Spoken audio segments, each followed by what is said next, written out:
For me, tap dancing brings to mind the Hollywood glamour of Fred Astaire, Ginger Rogers and Gene Kelly, or maybe the bright lights of Vegas or Broadway. Surprisingly though, London could soon find itself firmly on the tap map because of one little club where some of the world's greatest hoofers and tappers are treading the boards and strutting their stuff.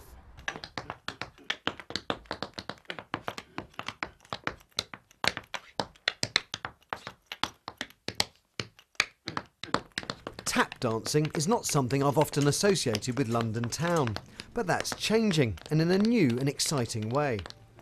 Once a month, the upstairs room at Ronnie Scott's is filled with pulsating jazz sounds, combined with the clickety-clack of tap shoes.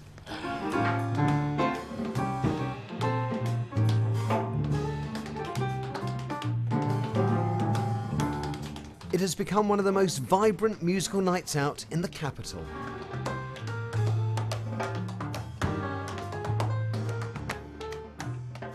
This is the London Tap Jam, where tap dancers, many from London but others from all over the world, gather together to improvise and dance the night away.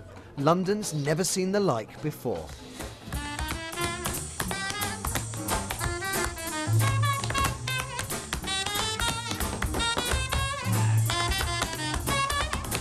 London is, you know, London's a fantastic city, and there's a community of tap dancers, and we should be on the map as well.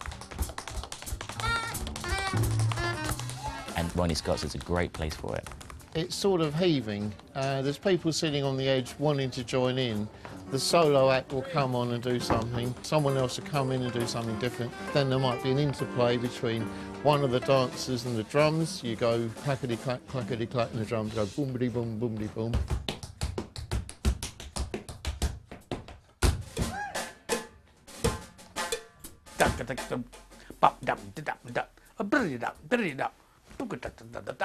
I sit there and watch the dancers. I was flipped. The rhythm, the continuity of the rhythm is there, and it's something new with them to see people get up and improvise.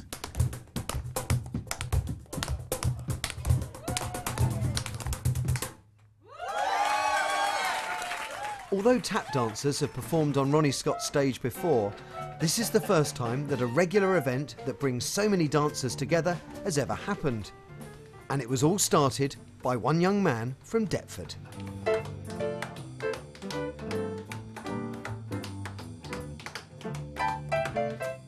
Tap dance is a street dance. It is a street dance, just like Lindy Hop was as well, because the people were doing it. It grew up on the streets, you know, and it grew up in a lot of the dance halls that people would go to. When I got to about 9 or 10, I went to part-time dance classes in like central London, you know, which was very different from Deptford, you know. I did a bit of jazz dance as well, a bit of street dance at the time. And I remember when I first got my first pair of tap shoes, actually, because I didn't like them at all. I did like tap before then. I liked the idea of it. I saw a lot of old movies and I liked that. But when I got my first shoes, they were the, you know, the small ones with like a little heel on them and had like a hole in the front as well. So as far as I was concerned, I was like, no, those like girls' shoes. If you look at this shoe, this is a tap shoe. This is my old, this is only around a year old, I've got to say, actually. What you have here is you have the taps on the heel, you have taps on the ball there. You use that on the woods, make a sound. That's how you do it.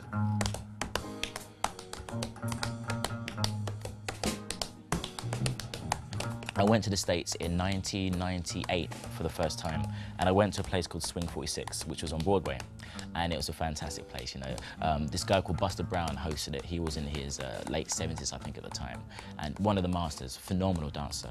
He was there, Jimmy Slide was there as well, and just seeing these guys perform live and doing their thing, you know, and that's really inspirational. And I knew we needed to do something like that over here in the UK, so it's important to be able to have a venue where people can do that. And I thought we could do this. And I realised I couldn't do it just by myself, though. So I got Melody involved, and I got Dan involved as well. The first jam that we did was pretty much dancers with friends and family, you know, a few other people. But surprisingly for us, we found out that around 120 people turned up. So we knew, you know, this can actually last. It can be a regular thing. I left more people home in bed. Tap dancing first kicked off in America, and although London had no real tradition as such, we've had our own tappers like Bruce Forsyth and Lionel Blair. But Will Gaines, one of the greatest to have ever graced these shores from the States, is now 81 and living in Essex, a far cry from his childhood in Motown.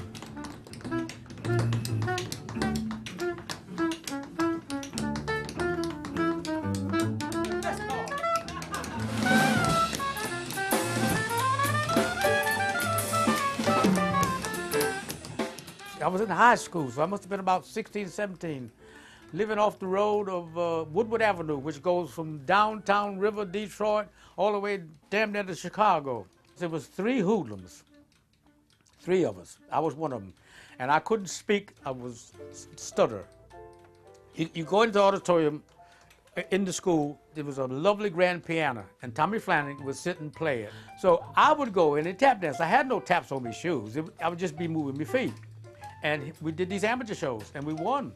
And the lady gave us a box of chocolate. Evidently, she must have recommended us to do a show at a nightclub. Big stage, and we got there. The drummer said, where's your music? I said, what? He said, where's your music? He said, what music? We were just doing our flips and splits and moving our feet. You know, the day I realized how stupid we was.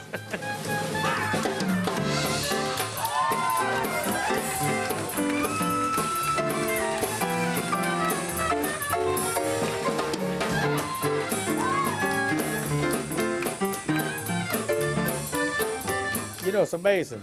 The people I have danced with, Duke Ellington over here, Sarah Vaughan, Eartha Kitt. I met Judy Garland and I'd worked with her and didn't know I'd worked with her. Aretha Franklin, I worked with her when she played her own piano. Having performed all over the world with many of the all-time greats, Will came to London in 1963 and was amazed to find virtually no tap dance scene here at all. I lived in German Street, in the Turkish Bath there, upstairs, at a flat there. But I would go down into Leicester Square, and I would see the buskers. And I'd never seen buskers. And the buskers is dancing in between the cars as they moving, you see, and doing their thing. What happened was, I was applauding, you know, because I thought it was fantastic. And then the policeman come along and pushed them away. That's why I said to Junior, what you're doing now is great. It will bring the people, a new generation back to tap dancing. I'm hoping that it will get them off the streets like it got me off the streets. I hope he achieves another Fred Astaire, Gene Kelly, Eleanor Power. The whole point about this tap jam, though, is that you don't have to be Fred Astaire just yet.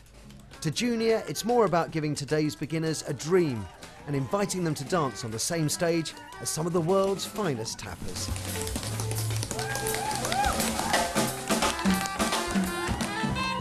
Up and down the country, there are so many kids who do tap classes.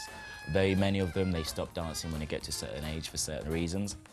I think everybody needs some kind of a creative and artistic outlet. I think we definitely need that, because if not, we're just getting through the day, you know? With what we're doing here, we have such a variety of different abilities, really. What's important for us isn't so much about how good you are, it's about if you have your shoes, you've done a few classes, you're willing to listen to what's going on with musicians, and you're confident, jump on that stage.